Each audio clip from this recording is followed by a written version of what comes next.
So we can start, yeah. Thank you for coming for one of the masterclasses as a part of ZagrebDox. I need to say that this masterclass is organized in cooperation with Start. That's why you are here in Dokukino, I suppose. And today, as you of course know, we have a great pleasure to host Peter Mettler, one of the most important documentary filmmakers of our time, but also one of the most unique ones. And today we will mostly talk about his methods, which I think is very interesting and important. We will pass through methods that he used in working on these three films that we are showing on ZagrebDox. You maybe already seen two of them, Picture of Light and Gambling Gods and LSD. And tonight at 9, there will be a screening of The End of Time. 7, I'm sorry. 7:30. No, it's 7. 7. So I say 9, you say 7:30, and the right answer is 7. So what we want to know is how many of you are planning to go to that screening at 7? 1 person, 2 person. Okay, 3, 4, 5.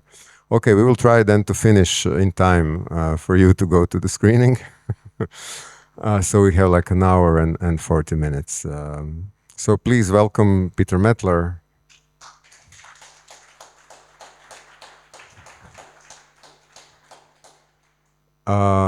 First, I want to ask you to say something about your beginnings, your academic background, if you have one, and how come that you even decided to do this with your life. You want me to start with academia or childhood? No, the childhood. We don't have time for that. Just briefly, I think it's important for people here to know. Well, academia is less interesting than the childhood, but Then you can say something about the childhood. no, I was being facetious. But I started. One important thing is I played piano when I was really young, and there was a Super 8 film class, or rather club, in the school, the high school I went to, which I was very fortunate to be able to get my hands on a film camera. And as soon as I started making moving images, it was clear there was a relationship to music, and that actually what I'd been doing on the piano was visualization of a sort when I would improvise, that led me right into filmmaking. And that I was 16 years old at that time, and it was clear to me that filmmaking was a medium that you could use in so many different ways, so many different applications, and you can make a film about anything. That was my thinking. It's just a medium, and if you can master the medium, what an interesting life it could be to, make films and explore life. So that was quite an important step. After high school, I went to Ryerson. Well, now it's called Ryerson University in Toronto, which had a 4-year film program that it's a mix of theory, practical. The first year is a full study of what they call photographic arts, and they completely overload you with more things than you could possibly do properly. And they try to weed everybody out, people, because it's so demanding making films. A certain number of people just go, oh, this isn't for me. And then in the second year, you choose your direction, whether it's going to be film or photography, because the school was photographic arts. So I did that, and one important thing I did during that, which applies to the title of this workshop, is I took a year off, and from a previous experience, I'd been led to a heroin rehabilitation place in Switzerland. And that was actually a result of, I was not a heroin addict. I was just hitchhiking and asking people to take me wherever they wanted. In that day and age, felt fairly safe to do that. And someone took me to this 12th century monastery and left me there. We still don't know who it was. And I spent a weekend there. It was a heroin rehabilitation place. And I got to know some of the people who were the patients and the social workers, and was very struck by the dynamics there. So in my between my third and fourth year of film school, I took a whole year to go there. And the idea was to make a film with the people that were there, which didn't work out. But nonetheless, it was very informative to a lot of my themes, and the ability, like I took a lot of photographs while I was there, so to develop the language. Then I went back to film school for the fourth year, where you're asked to make a thesis, a film thesis. And my thesis film is called Césaire, and it's a feature film. And it's also a hybrid. I mean, of all my films, probably the most extreme hybrid and most extreme experimental, of a patient leaving a clinic, a psychiatric clinic. It was based on somebody I met there, Bruno Césaire, and I really liked the way he saw the world. And the film kind of goes inside his head and looks at a moment in a train station where there's three characters and his imagination of those three characters. So the whole film is an expanded moment of this person's perception. I'm telling it really quickly. But that wrapped up my my film school, and I was kind of, some teachers supported me, some didn't, because I worked very independently and I did more than I was supposed to do, and some teachers that rubbed the wrong way. But in the end, I was very lucky because the film was finished and it won the Canadian Student Prize and was the first film shown in a film festival in Toronto by a student. So that set me off in a really good way. So I don't know, my advice for going to film school is just make the best of it, like do what you can with the resources that are there. Okay, I think that was important to say. But then you also made a couple of more fiction films before you actually started doing what you're doing now. Maybe we don't have to talk about them specifically, but it would be maybe nice to hear how did you switch to these things that you're actually doing now for almost, what, 40 years? No, 35. Okay. Yeah, so I made that film Césaire, which is a very weird film, and was surprised that it was received the way it was. And I actually, a Canadian producer, Neve Fishman, came to one of the screenings of that, and he said, well, are you interested in making another film in the real world? And I said, yes. And then we built this project, which was more traditional industrial filmmaking, you know, taking the roots of financing and, you know, having a proper crew and union and producers, and still me wanting to experiment and improvise, but working within that structure. And it was based on a script. And it was in 35 millimeters, so it had all the, you know, baggage that includes. And then, yeah, finished that film. It's called The Top of His Head. And I realized pretty quickly that that's not the way I like to work, because I like the mystery of things unfolding and catching them. I like improvisation. I like not being like scheduled to the minute every day for when you're going to shoot something. As much as I admire that kind of filmmaking, and I could imagine doing it again, but it wasn't really what I was wanting to do with my life. So I made another feature film with actors, which was a really nice experience. And then I actually began with Picture of Light as the first sort of documentary of this style. Yeah. We prepared some clips, of course, for you. But do you want to say something about the how this idea for Picture of Light even started, and then we can see the clip? Or Yeah, I can say a bit about it. Did anybody see it here in the festival or hear the talk afterwards? No. Okay, good. an element of surprise.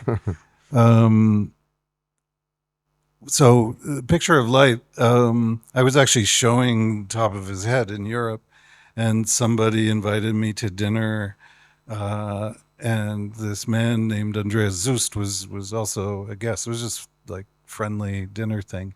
And he is this eccentric person who is a meteorologist and an artist. And, after 2 hours of the dinner, he's asking me if I want to make a film about the Northern Lights because I'm Canadian. And I'm like, yeah, that's actually a really interesting subject. I could imagine, sinking my teeth into that, so to speak. But I didn't really believe anything would come of it. I also said, I don't have money.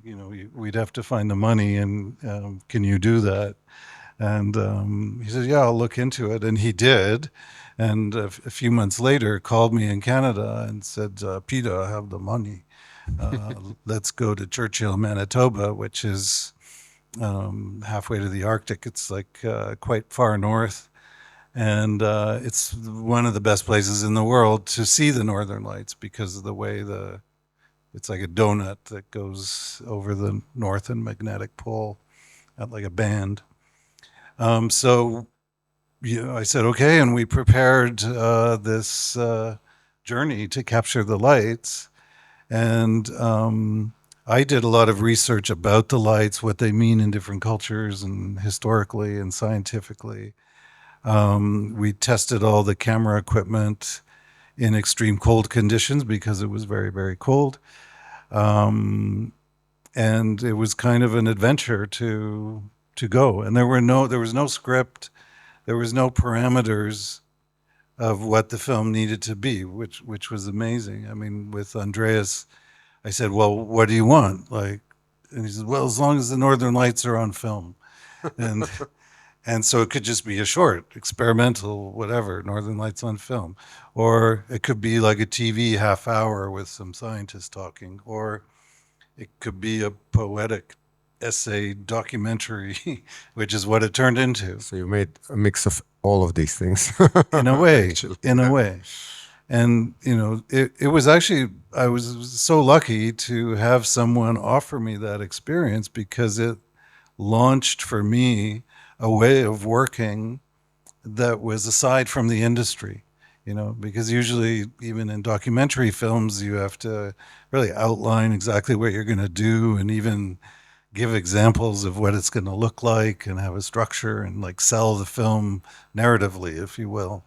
And here it was just like, let's go, Peter, And so the film actually became quite philosophical, and there's a lot of themes that emerged out of that process that have to do with filmmaking itself, that have to do with the nature of our perception in relation to media, because what struck me was being out under the Northern Lights in like a frigid kind of desert landscape, having that experience and realizing that most of the world hasn't actually experienced that, and they won't experience that, but they'll know the Northern Lights through film.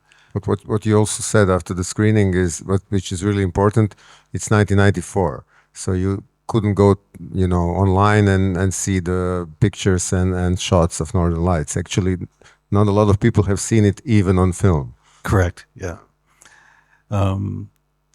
So I became conscious of filmmaking, of our experience and how it's influenced by images and media.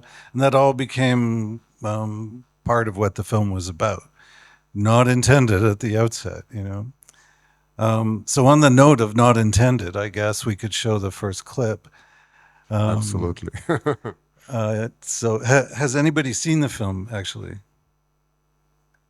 A couple people. Okay.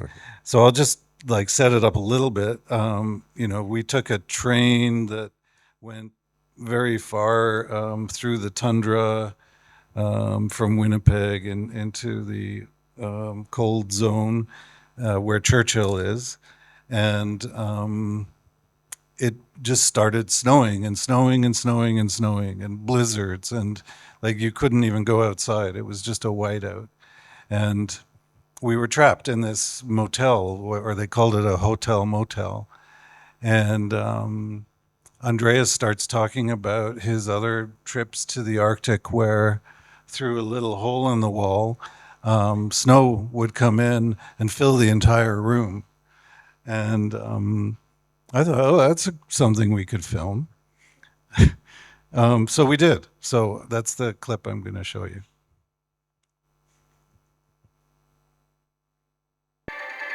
And a letter overseas leads to a trip down the aisle. From the award-winning News 4 team. News beat at 6. Good evening. Iraq is daring the Allied forces to launch a ground assault as soon as possible.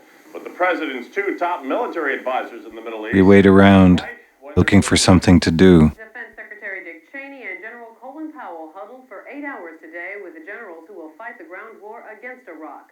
Word out of the Gulf today is that ground war could begin as soon as Thursday. Cheney and Powell characterized those talks today as upbeat, or at least as upbeat as it can be.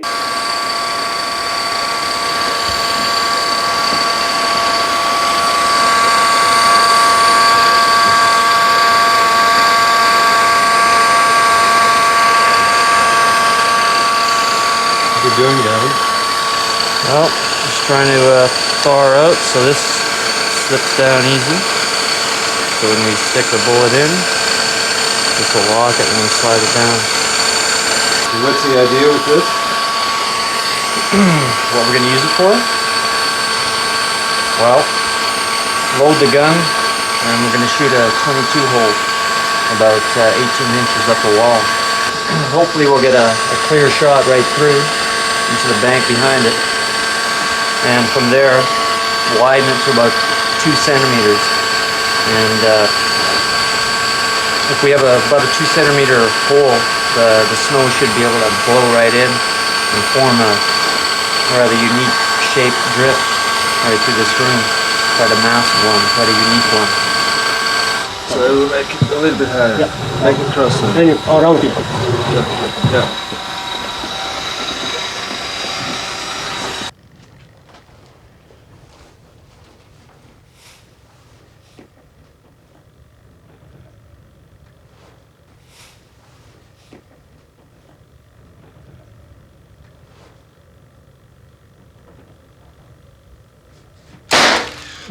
Oh Jesus, no fucking good.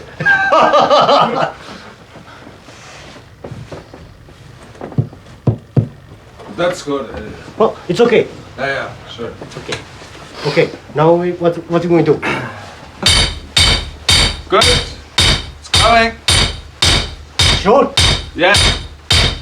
Still going. Are you sure? Yeah. I see it here. Forget. Stuck now, but No, go ahead. got it. Try. Maybe it's the aluminum. It's blowing in already. Yeah. Why don't we widen it with You this? see? You feel? We are clear here. Let's widen it with this. When we put in Let's isolation, try I'll break it up. Can you tell us what's going to happen here? you'll see snow half through, all the way from this whole pallet. Oh, that's big hole. If you put all one tiny nail, you'll see snow going through. Tiny nail. How long do you think it'll take? Well, all depends on pressure wind. Well, 2 hours to show snow, because building snow. Yeah. takes an hour, 2 hours, 3 hours, you got more snow. How much snow you want? All depends.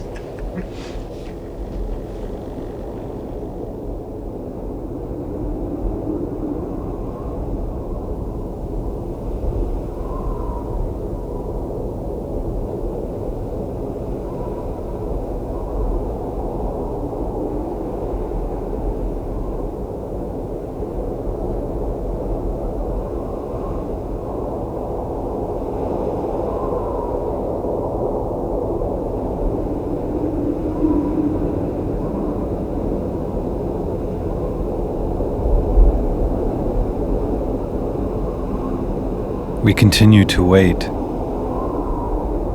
A bug in us makes us always want to be occupied, to fill the quiet space.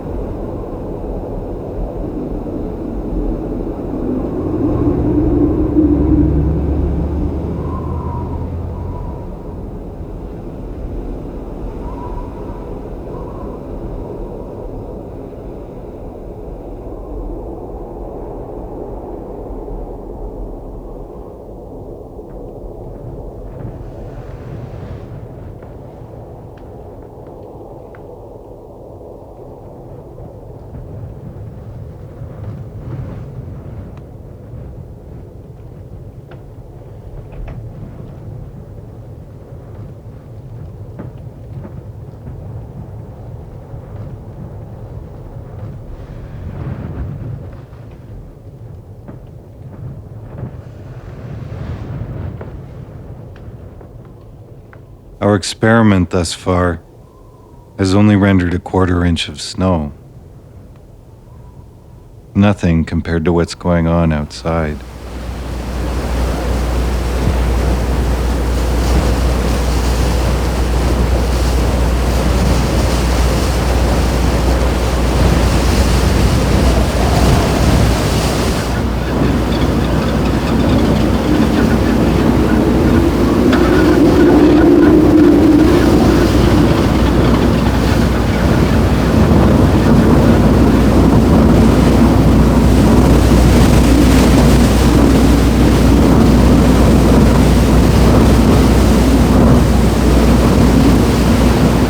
Maybe we have the bug to do because we are meant to create.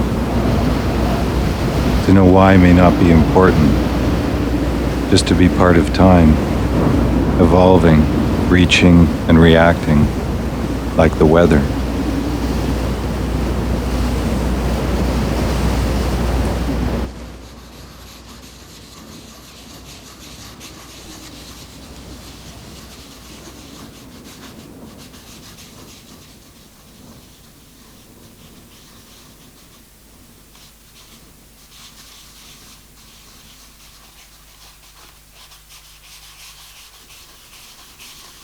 So, how did the experiment work?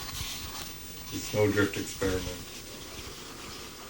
I was quite disappointed about that, but I should have observed the outside of the motel a little bit better, and then I wouldn't have to have built it all the way. Because you never can match the natural snowdrifts outside, like the ones we have seen yesterday or the ones at the A-frame. They're just magnificent. And to us, who we know now how real snowdrift is looking like, this looks rather disappointing, but nevertheless it's fun in this motel room to see such a drift. And what were you expecting would happen? That it would build up a more beautiful drift than this and about the same size. More natural. This looks funny. But people who have not seen these snowdrifts up here, they wouldn't notice.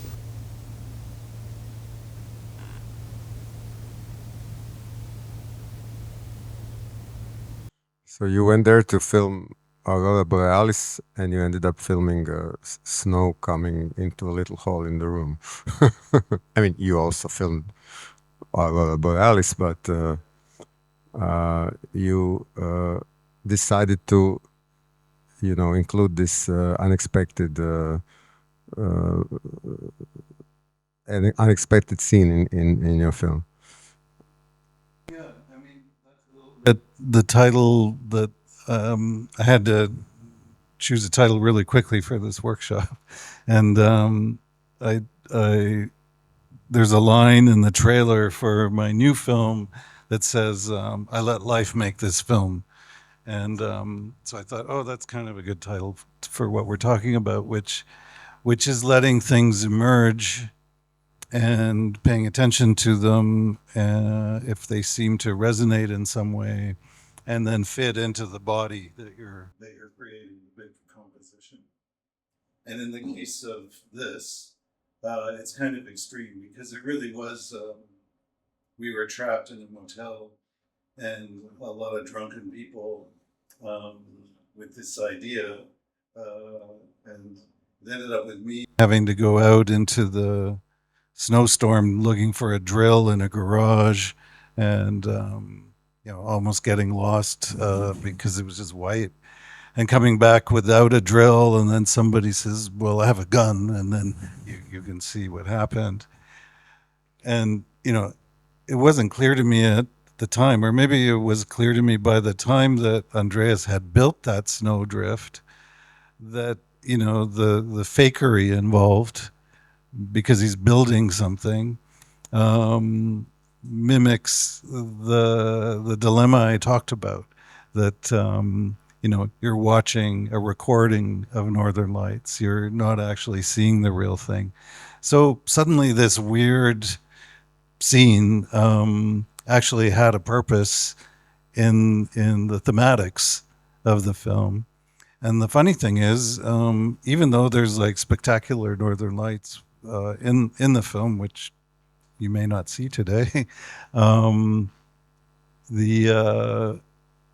a lot of people remember this scene. Like the number of people that tell me they remember this scene and haha, and it's amazing, right? And it's not about that. Maybe that's because you can go online and see Northern Lights of any kind, and you see this only once ever. Yeah. Are there any questions? You're actually free to ask anything at any moment if you want. William, I'd like to know about this exposure. How you were filming on this polar day period, usually, like when there were lots of light and whiteness and everything. How did you technically? How long you needed to calculate the perfect? Right. You saw on the window where I mentioned there was like some negatives, right? So we actually brought processing material with us and a still camera, and did experiments, and it was kind of like we were human light meters, because we had to judge. We didn't have light meters sensitive enough to judge how bright the lights were. So we'd say that's a 1 or a 2, or I think we went to 5 in terms of brightness.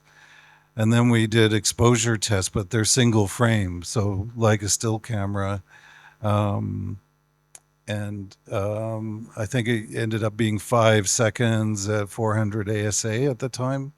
And at the time, 400 ASA was fast film, was light sensitive. So we did that first.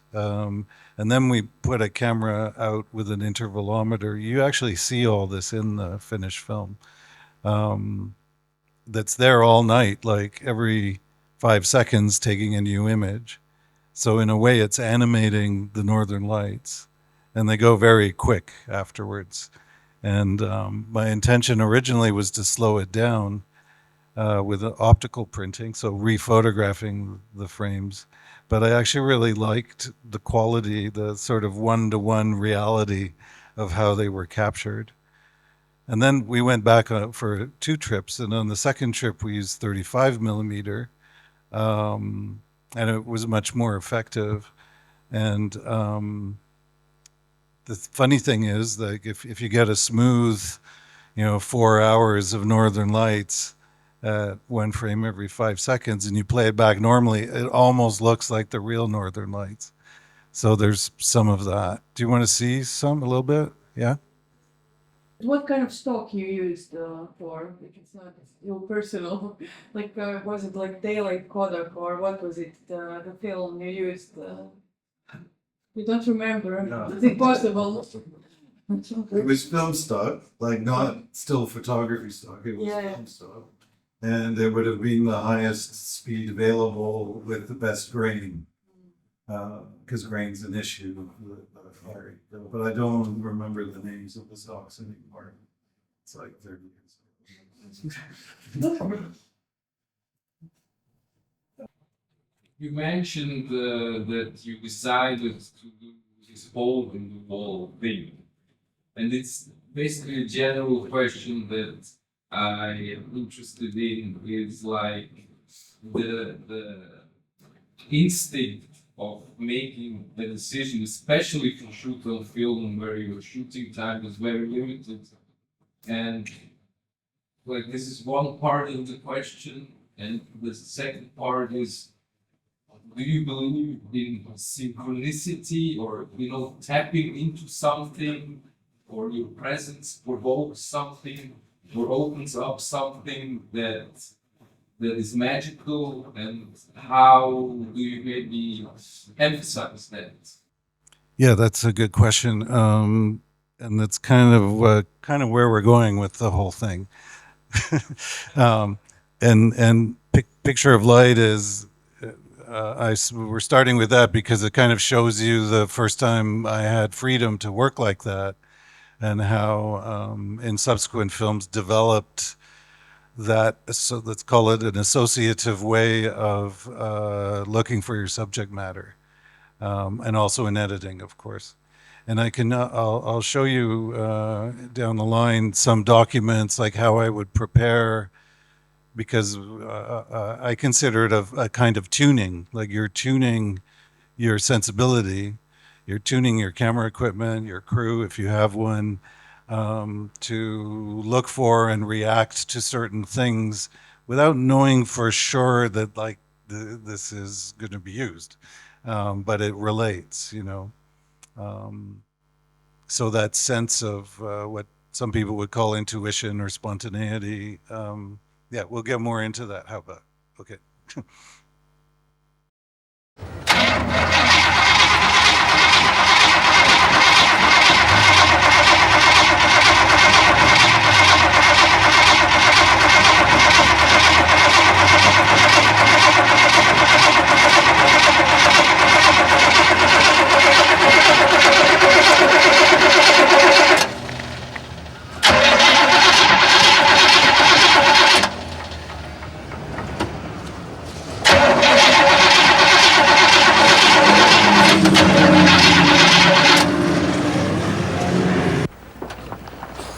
Why it doesn't go?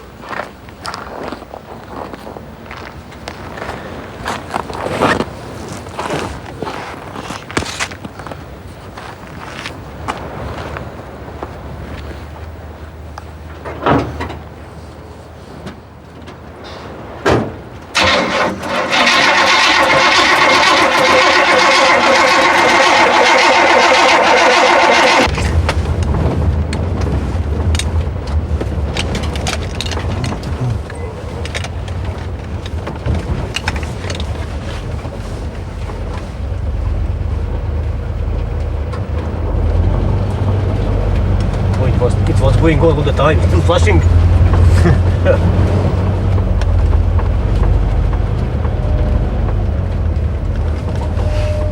The old Inuit said that most of all he liked to hunt.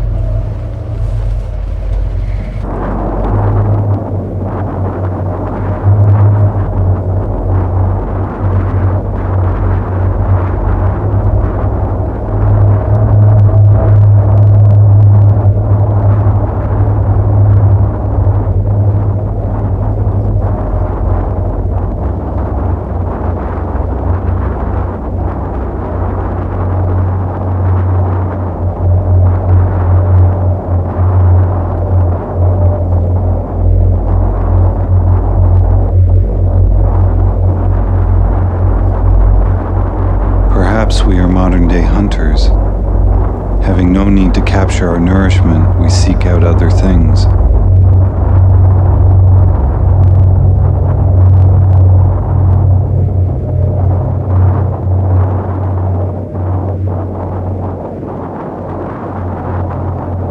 Once again, I struggle with the impulse to get my camera,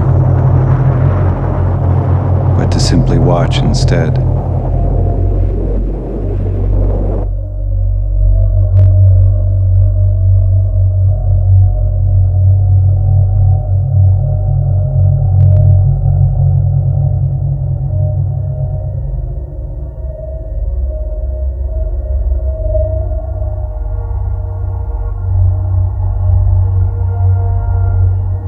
Soon we'll be able to stand in a virtual world.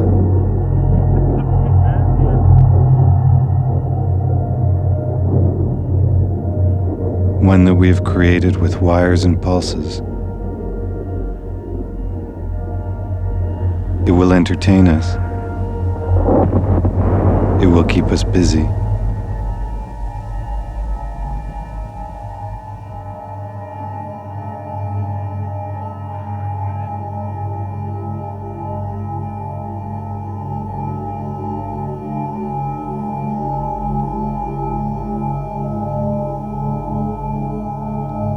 We've come to the Arctic to capture a picture of light, lured by the miracle of nature.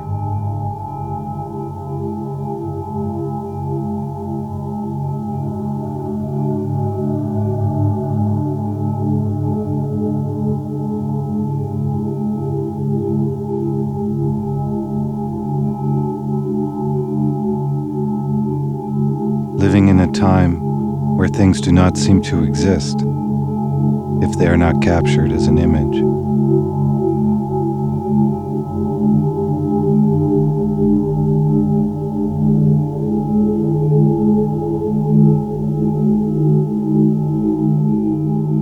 But if you close your eyes, you may see the lights of your own retina.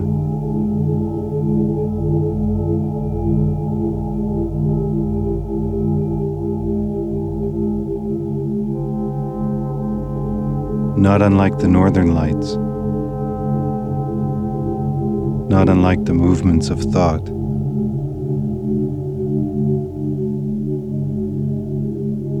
Like a shapeless accumulation of everything we will ever see.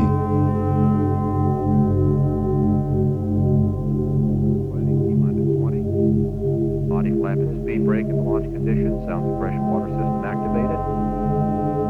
T-minus 10. 9, 8, go for main engine start, 6, 5, main engine start, 3, 2, 1, and... Houston, Atlantis, in the roll. Roger, roll, Atlantis.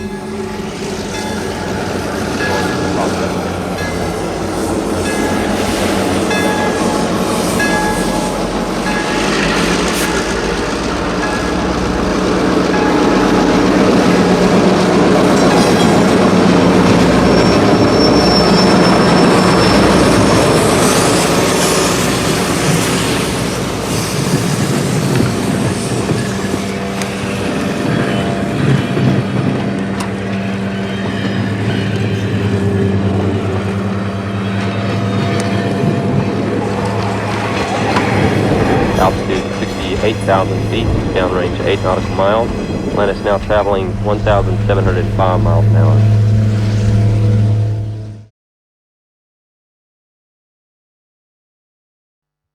So this is the beginning of the end sequence of the film, which is some astronauts in the space shuttle returning to Earth, and our train returning to the south, and it's like an intercut montage.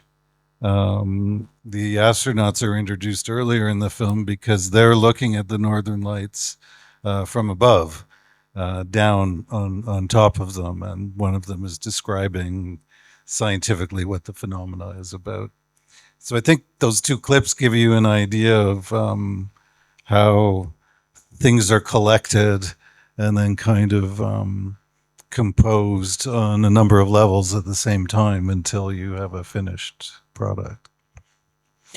Yeah, I think we have to move on to Gambling Gods and LSD. Your most ambitious film before the one that you just finished. So 10 years in the making. That's at least what I read, that you've been making for 10 years, and that you had 55-hour long assembly cut when you started editing it. So what was the main idea? What was the starting point of that kind of a project? Yeah. So it was actually after Picture of Light, some couple of years. I wanted to set out on a more extensive project, like a more not such a singular subject as the Northern Lights. And so I chose something simple like transcendence. And I did quite a bit of research, looking at different cultures, what transcendence could mean, what people do to change their state or escape from their state. And it over time became more complex, and other themes were added, which were the illusion of safety, the denial of death, and our relationship to nature. So 4 incredibly big general themes. And then I wanted to go to 4 distinct cultures. Toronto, which was where I live, Las Vegas, which sort of exemplified this kind of excess and technological development and greed and that kind of thing. India, for its sort of overtly spiritual activities, and Switzerland, which was also an idea of where my parents are from, and it's kind of an idealized society. So those were my initial reasons for doing this trip, and I wanted to make a film that was chronological, so that everything I was shooting was somehow relating to what I had shot before. That the the influence on whatever I experienced was growing through the whole process. And I wanted to let the chronology determine the arc of the editing, as opposed to imposing, some other kind of intellectual idea on top of it. So it is chronological. It is, yeah. Mm-hmm. Yeah. And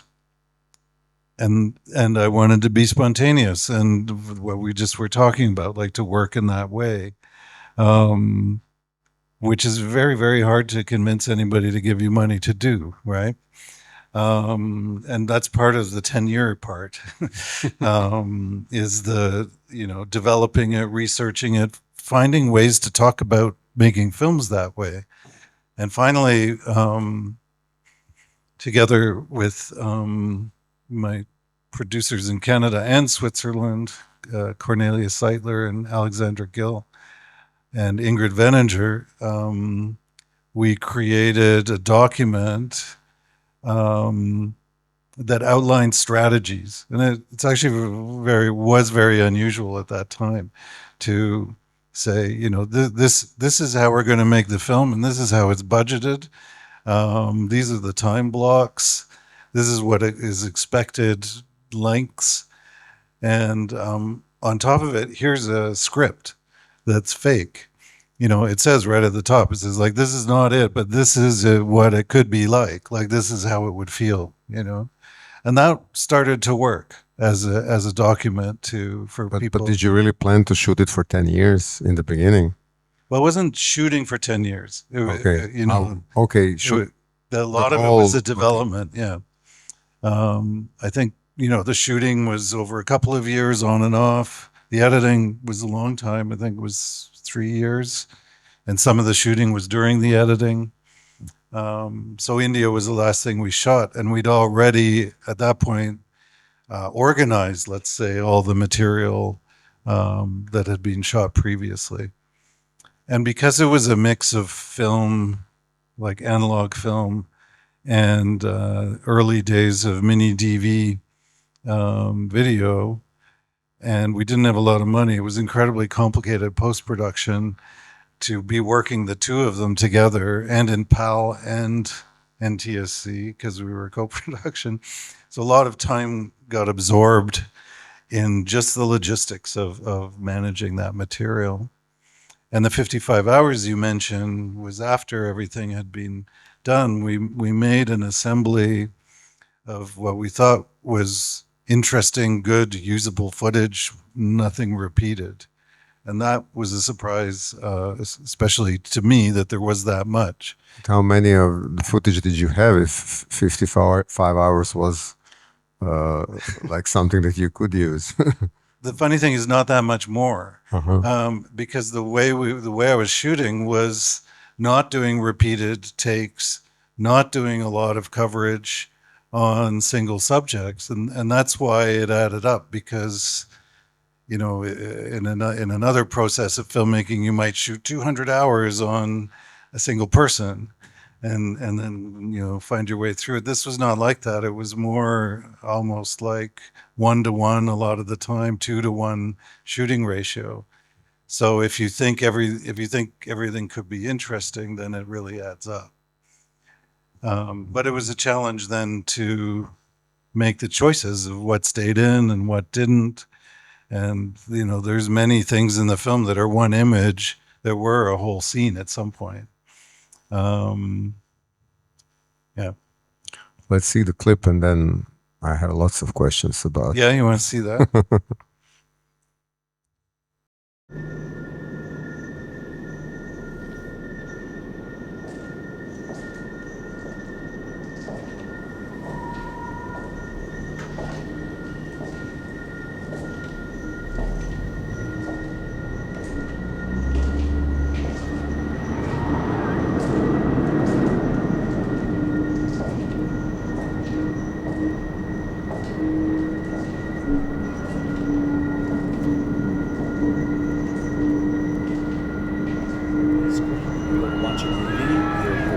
But you're participating when you dream. If you've ever had the experience when you dream, where you feel like I'm experiencing this, but I'm also standing back and watching it. It's much like that feeling.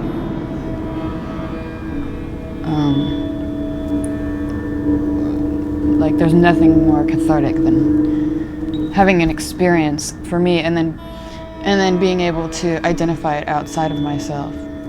When I was a child, a lot of times when you're in the waking state or dropping off to sleep, you experience more or less the falling feeling, which I every think night is before natural. I go to bed, I pray to God, and I ask myself whether if I were to die right now, would I kind of regret anything, or would I feel like I'd missed something?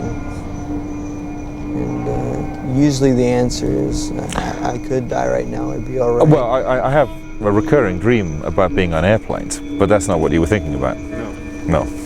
But here you can kind of get an idea what a roundabout idea of what people really want. But I don't ever feel content. But it didn't turn out to be the way I thought it was going to It's be. basically all the same thing. They want to. It's more like that kind of thing. They want that. When you feel that a anticipation certain is more than anything. It's what absolute hopelessness. And I find that comes up in my dream state.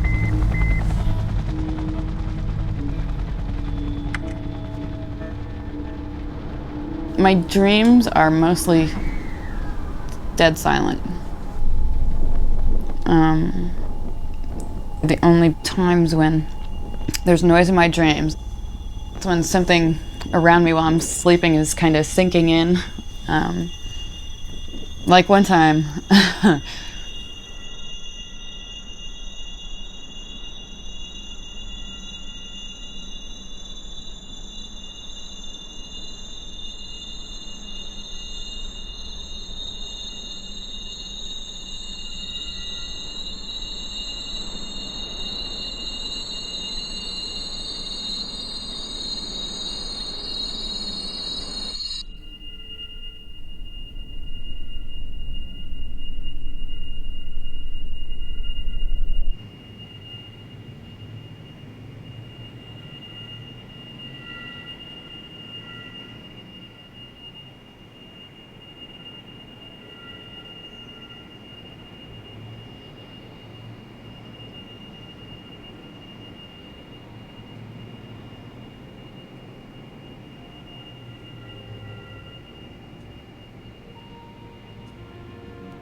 earliest memory.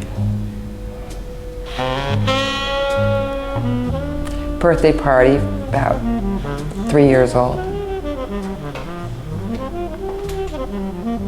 It was the next door neighbor boy was sitting at the table, and down the street little girl, and my mom was putting a hat on my head saying, "It's your birthday."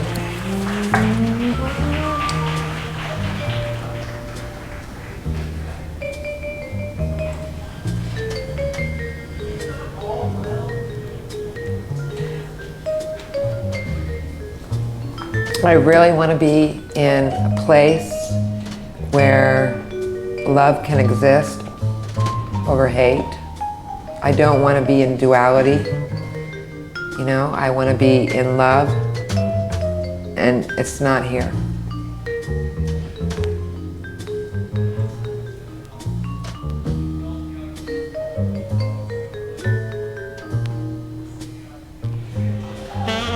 Because I no longer have to be here. I have forgiven myself, I've forgiven my family, I've forgiven everybody in my past. I know what it is to forgive. And my soul wants to leave. To be with God, you know, in His world, rather than Him having to be in your world of duality.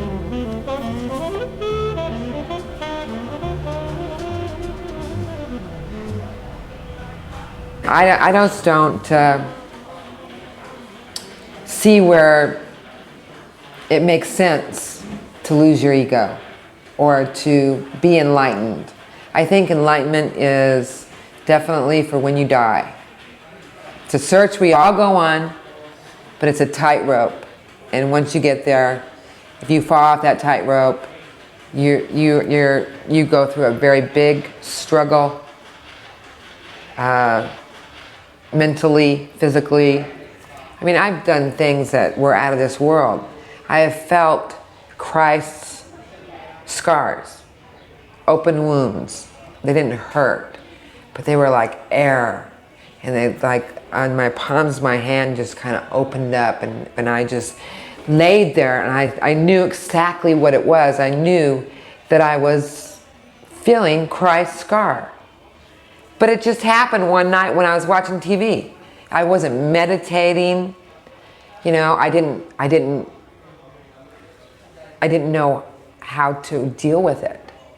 Christ came to me in my loft in Atlanta, Georgia. And He came and He sat on a throne, and He told me to open my eyes and keep my eyes open for a very long time. And I did this, and I don't know what the time span was. He's got long hair, he's got the beard, but he's wearing sunglasses. It's really funny. And when I ask him a question, he says, he goes with his head, yes or no. What does the voice of Christ sound like? What you would imagine. Very soothing, very, you know,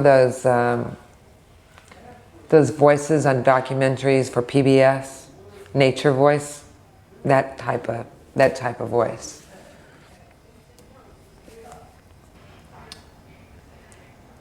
I have no regrets, really, because to be totally enlightened, you can't have any regrets. That's not in the program. But on the one hand, you're saying enlightenment is good, that you don't have any regrets, but at the same time, you wish it hadn't happened. Well, I wish I hadn't fallen off the tightrope. Enlightenment is a very tight rope. It's like a fine line between heaven and earth. And I spend a lot of time in heaven, but I'm on earth. And I do things that people in heaven do. And I would like to be able to be in heaven, to experience all these things, and to know what I know. to be there. It's very hard being me because nobody believes me. You know, oh yeah, sure, you see God. You know, or yeah, you're crazy. See, nobody believes my journey. You know, a Dalai Lama, yeah, they believe a Dalai Lama, but I'm not a Dalai Lama. So I'm not taken seriously.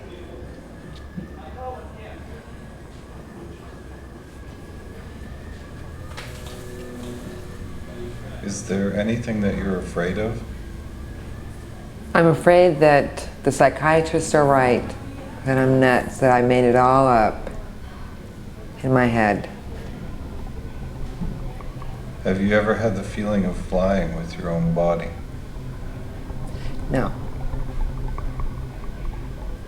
In my dream body, but not in my body. Have you ever died in your dreams? Yes, I've died several times in my dreams. Going off cliffs in the car and falling out of windows and falling. I don't get to the end, but I always know it's death. I said, oh, here it comes. And it's real easy in my dreams. It's real hard in life. Test. We read you. Thank you.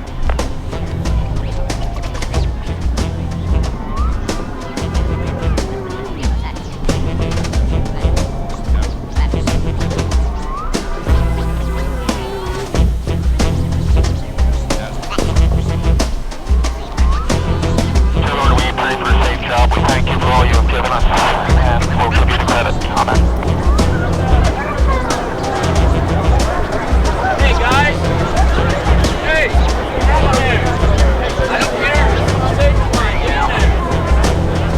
You gotta have these 24 solid.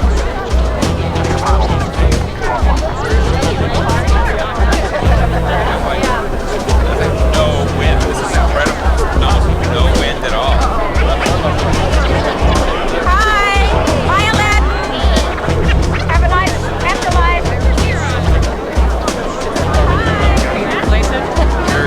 Hey, hi, Mom! 10, 9, 8,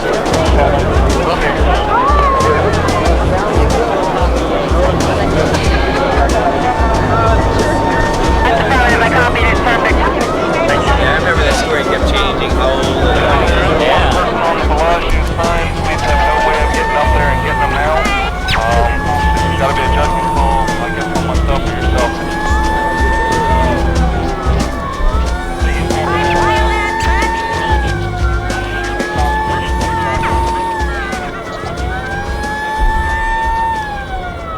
Daisy, I would like you to go ahead and warm up the blasting machine and tell me when you're in the red.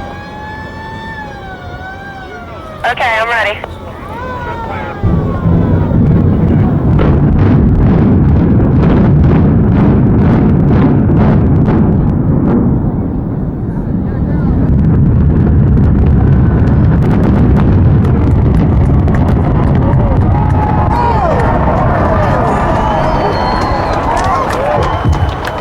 That looks absolutely terrific. No fly in this direction that I can see at all. I saw no fly on up here. Terrific.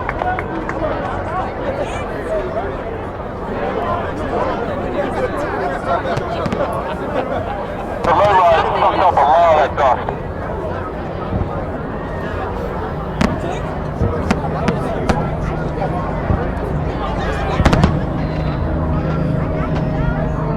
Tim, wait till you see the video of 13. Awesome, absolutely awesome. Well, rewind now. We're going to be able to go and take a look at it in metropolis. Just tell me when you're ready.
it's a long clip, but I think it perfectly actually shows what kind of strategies do you use and what kind of different approaches you use in your films. So you have the interview, more or less the thing. You have these observational moments, and you have some scenes that are obviously set up. That's this one. And also the use of music, which is quite important in your films. So I want to ask you if you can explain a bit more about every part of the thing you do. I mean, you're usually shooting yourself. You're also editing yourself. So maybe to start with a question, when you're shooting, I always wonder, how do you know when to start shooting and how do you know when to stop? Yeah, well, I mentioned the filters before, right? The 4 themes for Gambling Gods and LSD. So they're like conceptual filters. When I came into Las Vegas, I didn't really know what I was going to find. Like Justine here, I didn't know she existed. What I did know was this family who does the implosions. I'd actually written. It's a family business. It's 3 generations, and it would make a fantastic film just on them, because they also deal with like the World Trade Center and all kinds of disasters. But anyway, I did do work with them. I did do a whole scene with Justine, and I knew the place was going to be demolished, and went in secretly with the camera to film the empty spaces that you see at the beginning with the jazz music. So how did I know I was supposed to do that? I guess it fit my those themes that I was telling you about, and I saw the opportunity, and I booked the hotel room. I hadn't known Justine yet. I booked this room here a month in advance because I knew it was such a great view of the Aladdin Hotel. And then I found a camera person in Las Vegas to be in the room with her, and I was down on the ground, so we had two cameras and covered it. But I had no idea that I was going to edit it like this. Like that's the difference, right? And the Implosion family, like I'd done a whole scene with them and talking and everything, also with Justine.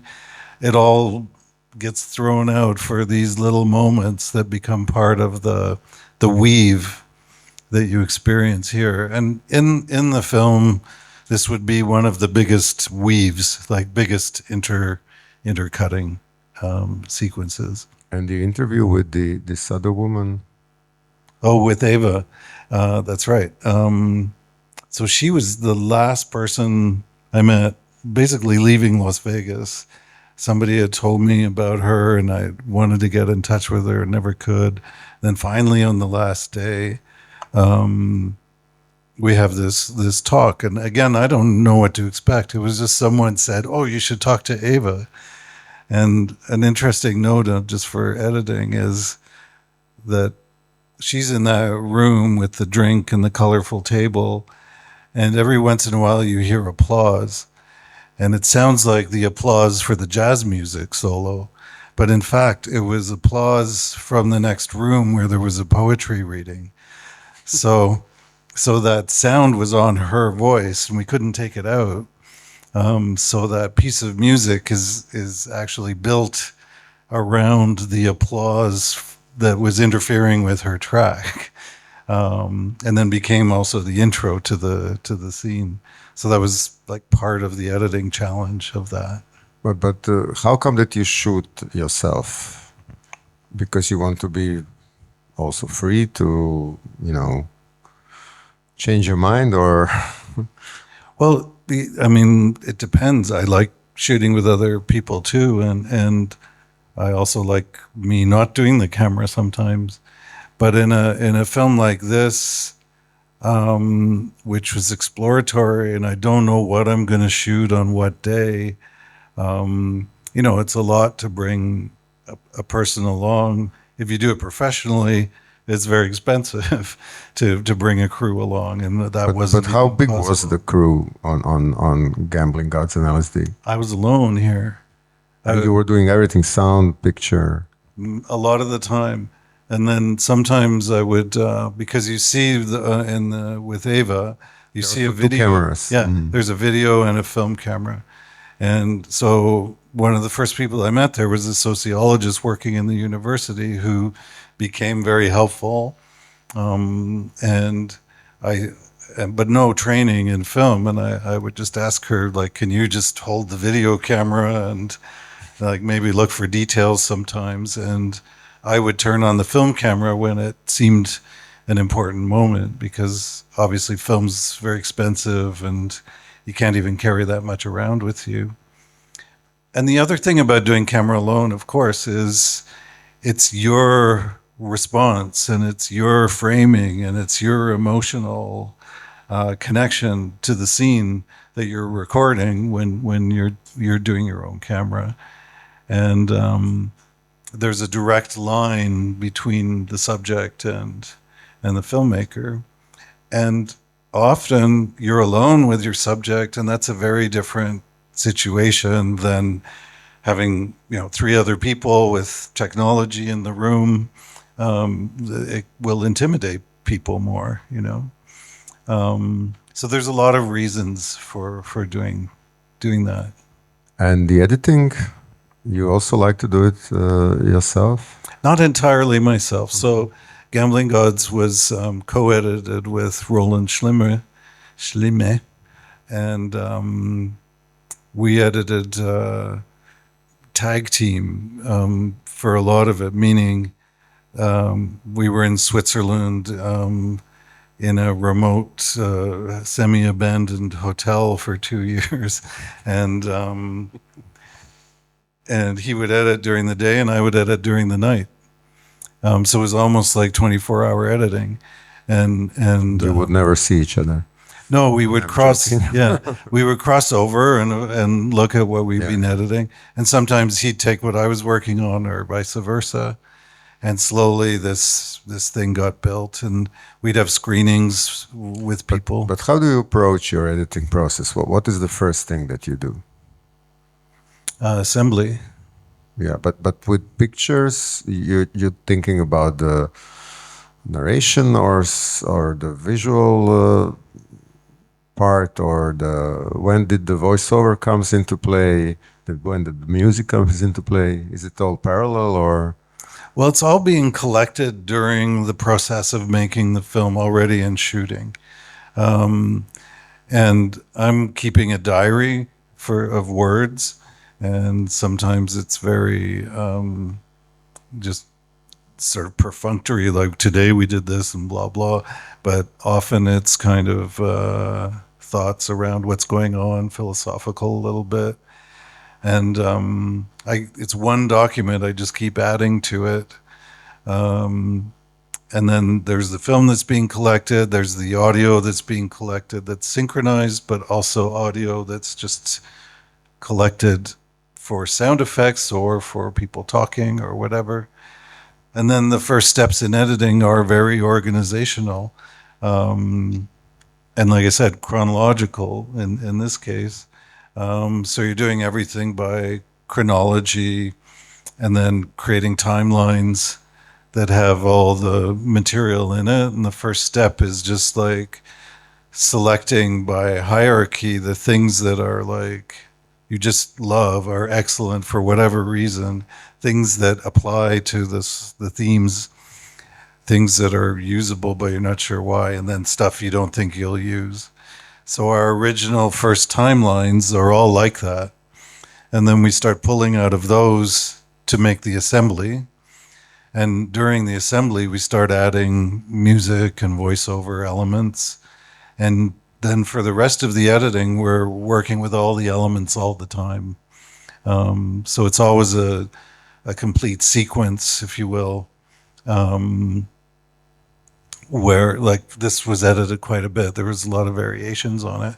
But each time it was edited as a complete thing. So it had rhythm and a sense of composition right from the start. Yeah, I think this musical part is very, very visible. And what you were saying at the beginning about you playing the piano, and I think it's quite important. Questions, please. Okay, I think I consider you as somebody who explores yourself and like you also had 2 occasions you mentioned you filmed somebody with psychiatric diagnosis. Also, I would like to know who were your influences or inspiration in a form of literature, teachers like psychologists, philosophers, spiritual, some persons. Did you have through your life such people? Yeah. So during this film, there was a writer, I think if I remember his name right, Ernest Becker, who wrote a book called The Denial of Death, which was, as I mentioned, one of the 4 themes was actually in my mind, the denial of death. And it's about our regard towards death. So that was significant here. Filmmakers, especially, were influential, like, Tarkovsky was very big. Antonioni, the German New Wave, Herzog, Wenders.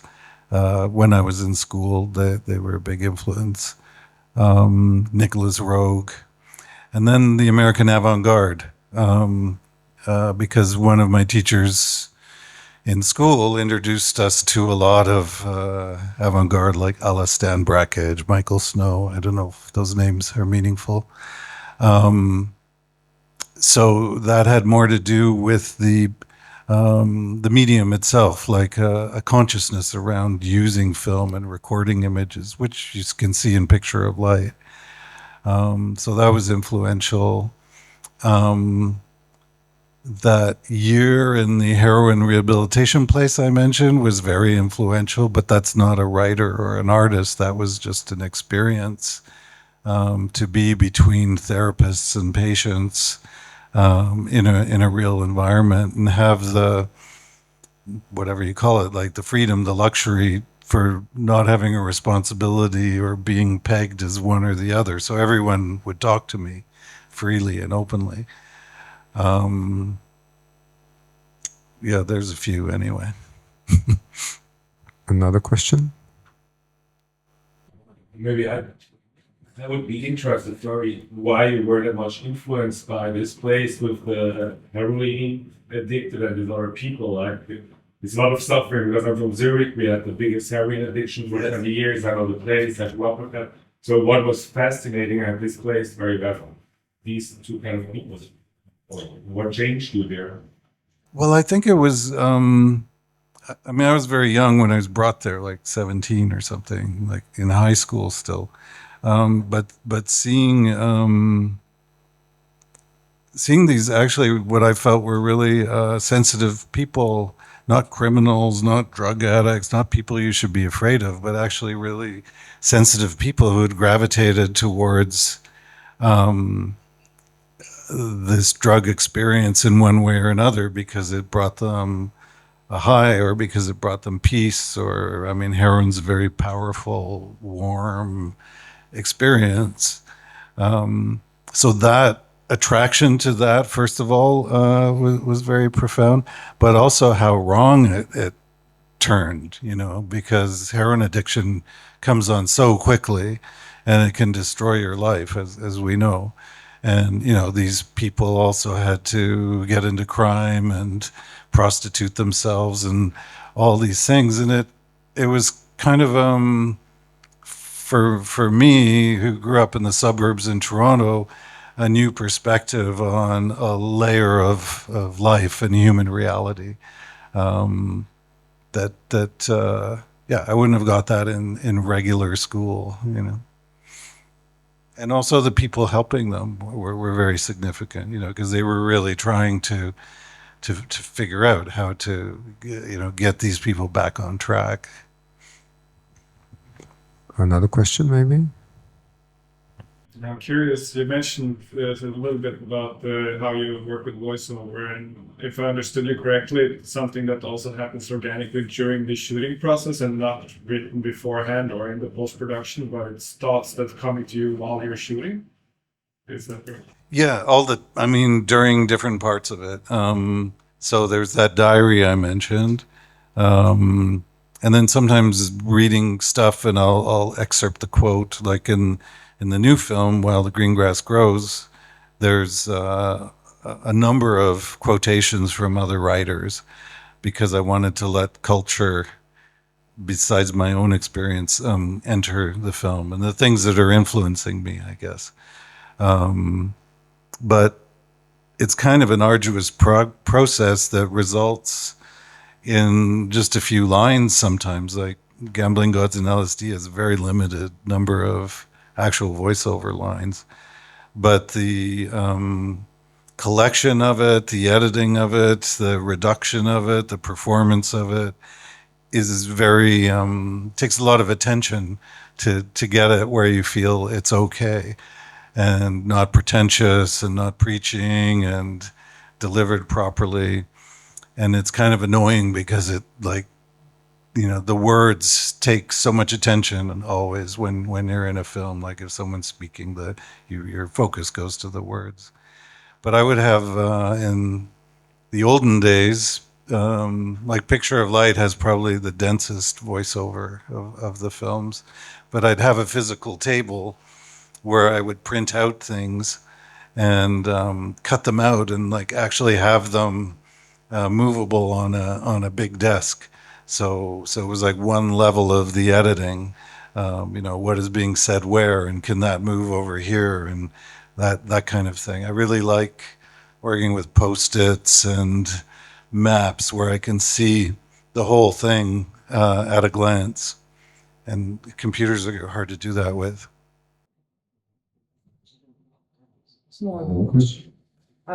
Sorry if it's too trivial, but I was wondering, like the scene with the guy with the bones of her wife, and it starts like, okay, you are in Vegas, and it starts with some poker people like on the table having some and then the guy comes with this scarf and it was this. The shock of this contrast is really deeply moving for me, like both in film way, like how you use the thing to, I don't know, it opened up some space for me that I didn't know that I can touch in while consuming film, and I wonder if you decide when you were going to film a scene. Like, okay, I will put people to play poker, and then I will give a hint to a guy and he will bring a scarf with bones. Or it just happened, how it went, like how much did you control, or it was just some, yeah. Yeah.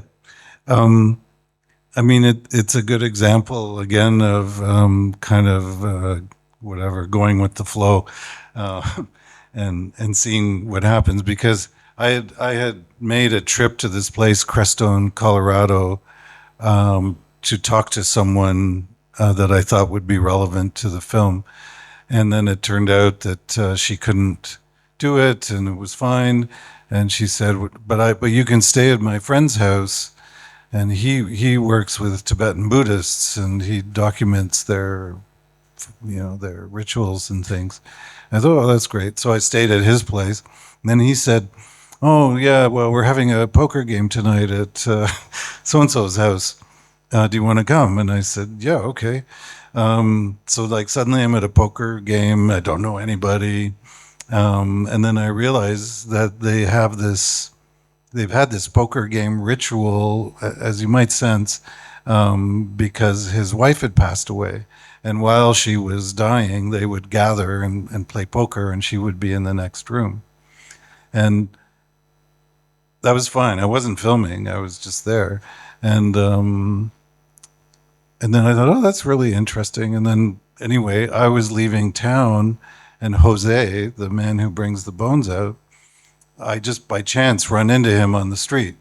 And he said, oh, yeah, great. Yeah, it's really good to meet you. If you want to come back, I have something to show you. And I said, yeah, okay. But I was going like 1,000 miles away back to Las Vegas, and then drove 1,000 miles back to meet with them again. And I didn't know what was going to happen. That was all happening in real time, unexpected. So yeah, that's how it happened. So you think if you're curious enough or patient enough or I don't know, persistent enough, those things would just happen? Sometimes. Yeah. I mean, in his case, I kind of decided, well, I'm just going to let him guide the evening, you know, because he said he wanted to show me something. So we were just ready, you know, like I say, with the extra video camera and the film camera to see what happened there. Yeah. But it's funny. I mean, even lots of filmmakers know this. Just doing an interview, if you, you know, sort of come to the end of the interview and you don't turn the recorders off and you just sit there, then suddenly the person starts delivering gold to you, you know, about what's really going on. Oh, yeah. Another question, maybe? Yeah, I think we need to continue. We don't have so much time, so I suggest that you don't talk a lot about the end of time, because you will talk about it after the film, the screening, and the Q&A. Maybe you can just say something a little bit about it, and maybe show the yeah. How did you call it? I forgot the writings. Some notes, some strategical okay. notes, yeah. Strategical notes, that's the term. Which starts to answer your question from earlier, maybe. Anyway, I dug this up. This was actually for the end of time. Before this, I had done this on paper or with binders, collecting information. So this was the first time I did it digitally. And it was a form of preparation of doing research and of writing and preparing. Now, I don't know, can you read that, or is it too bright still? So I have these highlights here. Yellow, got it. Red, shoot it. Green, super duper. Pink, high interest. And gold, which was a specific thing because I was filming in Hawaii as one of the categories, Hawaii related. So then you have these headings. Shortlist means the short list of things I think I really want to film. Key subjects, filmable things. A subject to me is like a person or a monument or a landscape or, yeah, like something concrete that's a subject. It's not philosophical, it's not ethereal, it's a subject. Visualizations, scenes, concepts are more like film language, like how do I want to treat something? You know, like, for example, in the Northern Lights film, I would film anything that looked like a northern light, like the snow that was on the ground. You saw the little toy thing that, the light that was glowing on and off. Like any kind of visual association with the Northern Lights would be a visualization. And then structure, narrative, like how is this whole thing going to be shaped, like this collection of material? What's the time frame? Is it a series? Is it a feature film? Is there an arc? all those considerations, which include chaptering. Like, are you going to have chapters? I find chapters are even useful even if you don't use them, if that makes sense. Like for editing, for building your film, chapters can be useful, and then you just throw them away. Like, it's just a delineation to help you get organized. Questions. So you heard in gambling, for example, you heard me ask Ava if she'd ever flown in her dreams. Is there something she's afraid of? So in that film, I had a very specific list of like about 10 questions that I asked every single person, which was after whatever we filmed, whatever engagement we had. It was just at the end of that shoot. It's like, okay, I have 10 questions. You can answer them in any way you want. You can not answer them. And it was remarkable to see, you know, across whatever 25 people or however many I did that with, the really variety of reactions and interpretations to the same question over and over again. Key strategy, total idea, I'm not even sure what that means anymore. And then places that group things together. Again, that's getting back to organizing. So if I'm researching all, like, say within, let's just say North America and Europe. So if I'm researching in all those places, and then it has to become logistical and practical, you know, I can't fly all over the world all the time. So, you know, that's where the gold Hawaii comes in, because I decided I'm going to Hawaii. So what are the things in Hawaii that relate to the film that I will go visit or would like to go visit? And this, of course, also falls by the wayside in certain ways. In Gambling Gods, much more did it fall away than it did in The End of Time, because in The End of Time I actually did go and visit a lot of the people and situations and film things that I had researched ahead of time.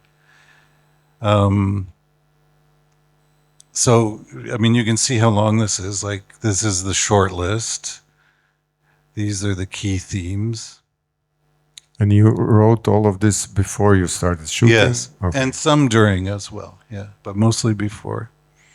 And there's other pages of, you know, like research links that are, this is really this is the reduction sauce to kind of get the overview, like I say, of almost like Post-its. Key subjects, as I mentioned, actual filmable things, so that's broken down into people. And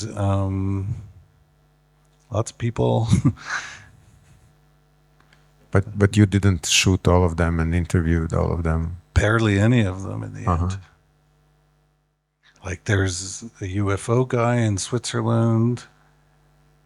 There's a statue of Nelson Mandela that seemed relevant. You know, it goes on. But this is really interesting. I've never seen a filmmaker showing something like this before in any situation.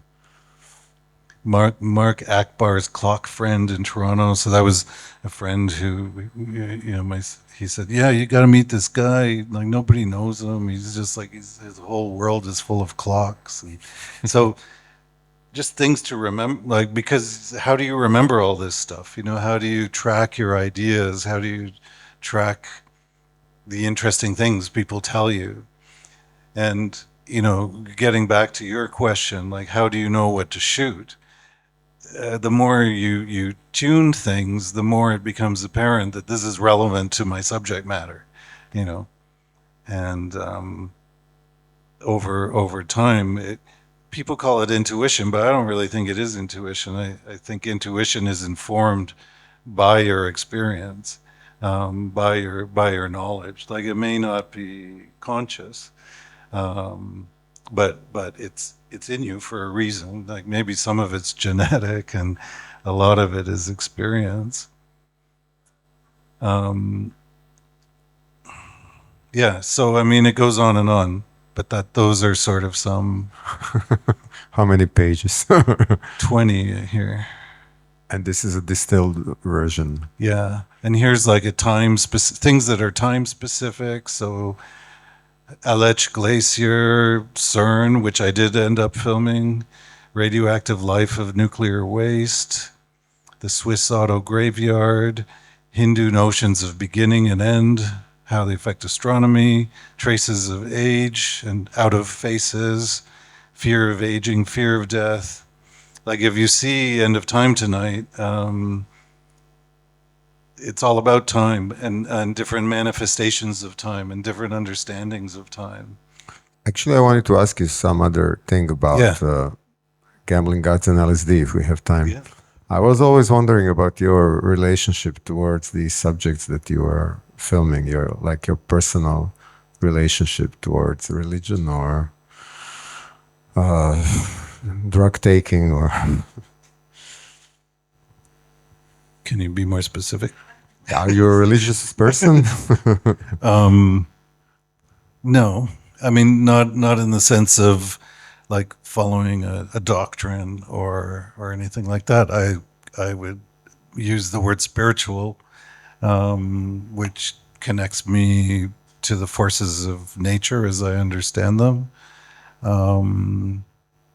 I can appreciate other people's religious beliefs, but they don't really make sense to me. They seem like narratives. They seem like stories that you can follow, that can make you feel better. Yeah, in a way, yeah.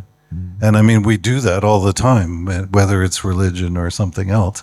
We're always creating some kind of story out of our experience. Yeah. And the use of drugs? Yeah, I would, you don't have to answer that question, but I mean, it's somehow logical that you think about it as a viewer. Yeah. I mean, no, drugs saved my life on many occasions. No, there's a song like that I really like, and it's kind of another way of looking at drugs is that they handled properly give you a new perspective, or can change your perspective on things, can relativize, if that's a verb, I'm not sure, but put things into relative positions. They can snap you out of your routine and give you a chance to like look at yourself or what's going on in a different way. So I'm quite, pro drugs when they're used properly. I completely agree with you. Just to be clear. Okay. and this. Okay. You want to say something? Yeah, and I mean, I think my films work in that direction too. Like the idea is, to use a corny word, to take you on a trip, and hopefully shake things up a little bit and let you see things in a different way. Bring your own subjective vision or experience into interpreting the film, which is a little bit like a drug experience. Yeah. Yeah, I also agree. And this search for transcendence, or this pursuit of wonder, do you make these films because you are also in this search of transcendence or pursuit of wonder? Well, that is filmmaking for me, I guess. Okay. I mean, pursuit of wonder, though, also like sitting here, it doesn't have to be an exotic situation. It's more like we do live in a wonder every day. It's incredible, and being able to like be aware of it and tune into it and dance with it and nurture it, I guess, are all things that I'm hoping to do, and hoping that the films will transmit in some way. Yeah. Maybe I should have left this question for the end of the Q&A, but the masterclass. Thank you for the answers. So let's go to your last, the film that you just finished, that is 7 hours long, and 3 parts of it were screened at several festivals, including ZagrebDox this last year. 2 parts, sorry, 2 parts, but they were 3 hours long. It was parts 1 and 6, which were 2 hours and 40 minutes long. Okay, altogether. Yeah. So it's an interesting journey because I think that maybe this time you went more inside of yourself than in the outside world.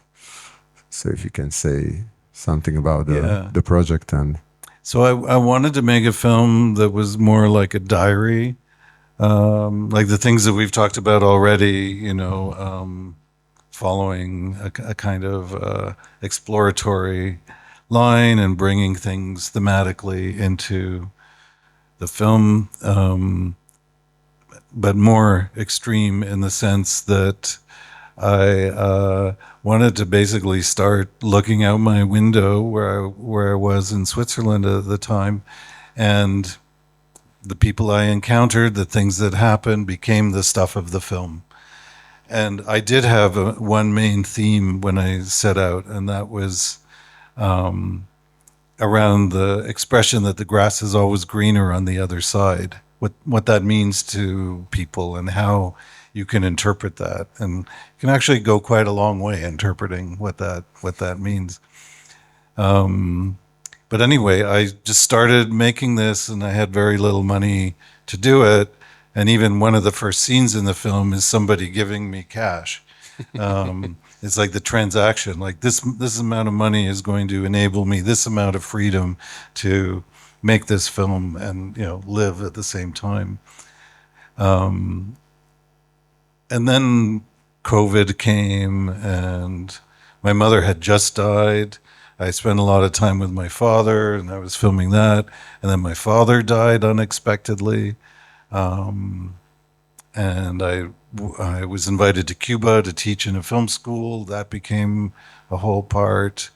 I was invited to a place in America, like USA, and I did a cross-road trip, and I documented that. And then at the end, what I'm going to show you, part 7, is I myself was struck by the COVID situation, let's say. And then I ended up in a hospital, and I was filming with my iPhone the whole time. So I'm going to show you in this excerpt. Nobody's ever seen it, except people who worked on it. And it may be a little bit out of context. I mean, I'm curious what you think of it. There's also a section inside of it which we haven't talked about yet, which is Mixa, which is, there's something I started in Gambling Gods, which was like live performance with images, and using like large banks of moving image to edit them live and blend them and alter them in all kinds of ways, and do like a performance, which is basically making a film on the spot together with a musician who's looking at it and performing, but I'm listening to them and reacting. So we're reacting to each other. And there's a sequence that uses that kind of language within, there's a couple of them within the 7 hours.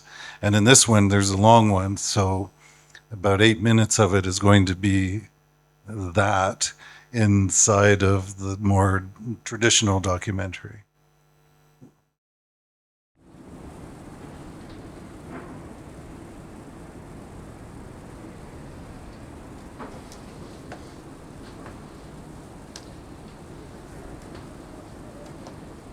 I was excited to be back in Switzerland, where I could get my second shot of the vaccine, so that I might feel protected and ready to return to public life.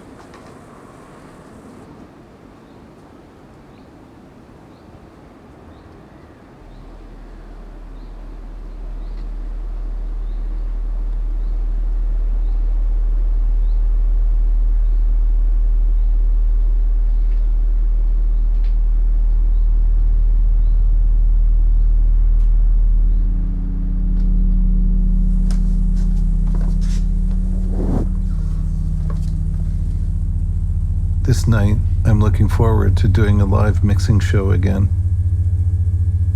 I practice by projecting onto the falling snow when I start to throw up. Suddenly, my world starts to spin.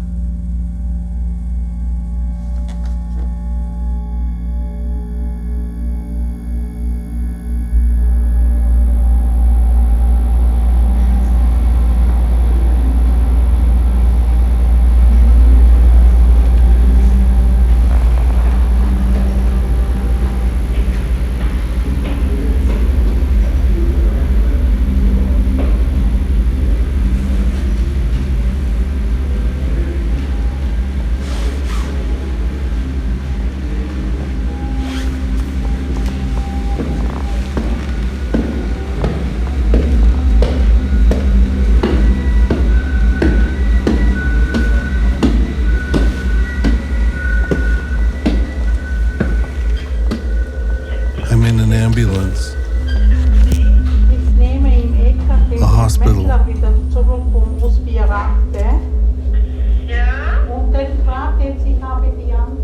I'm no longer in control.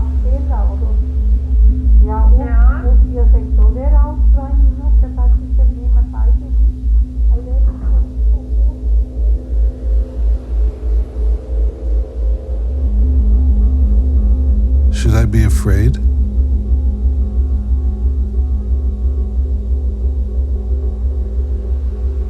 Suddenly it's clear that I don't own my life.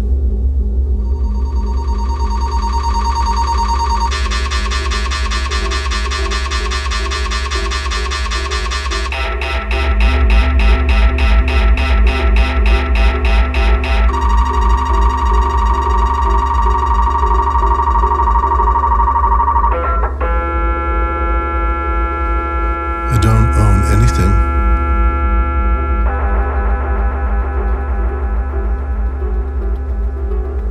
Not even my identity.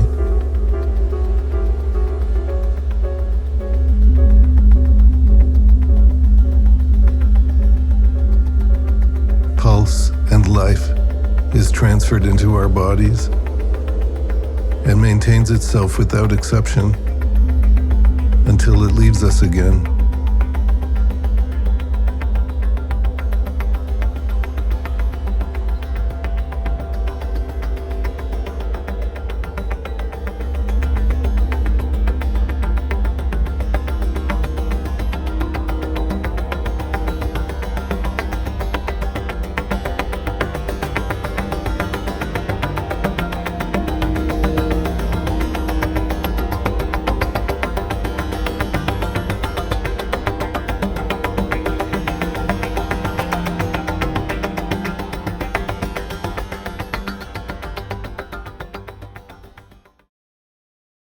I was thinking about how in English language the word drugs is used for medications and also, drugs.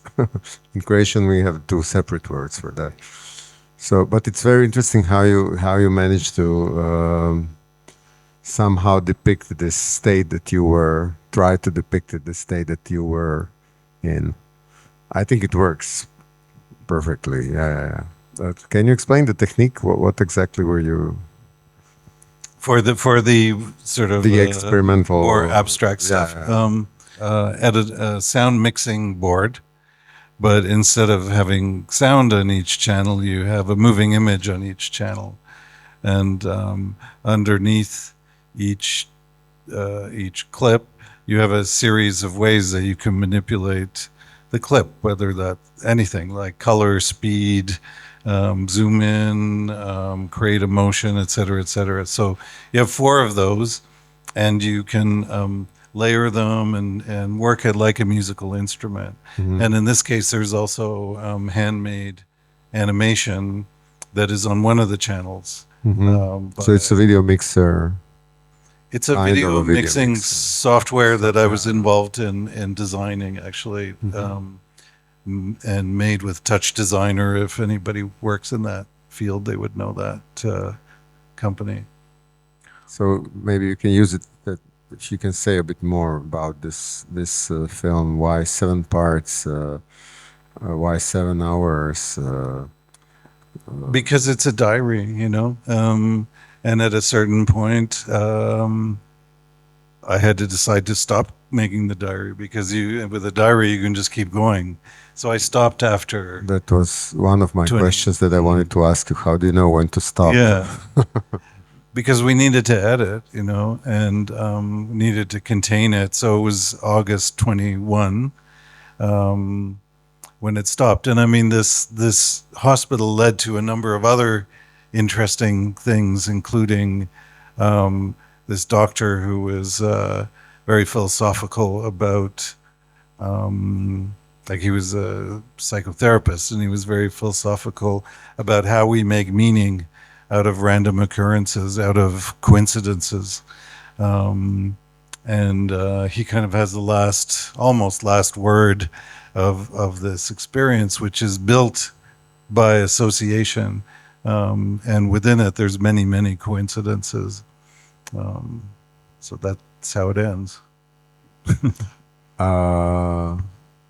When we will be able to see it, that nobody knows that. Maybe sometime next year. Yeah. Here in Croatia. Yeah. Probably. I don't know. Like, it's just so fresh. We're just editing the trailers and getting publicity material together and finding out which festival will premiere it. Yeah. Okay. If there are no questions, then I would like. It has to be the best question, right, of the whole thing. The first film, Caesar, and the other earlier films you can find on YouTube. On DA Films is one place. I'm not sure if Césaire is there. I don't know. But if you go on my website, petermettler.com, I think it can guide you to any of the films where you can see them. Yeah. Mm-hmm. Okay, so thank you for coming, Peter. It was a pleasure. I hope you will come again. It has been a pleasure for me too. Thank you. Thank you. Thank you, the audience. Thank you.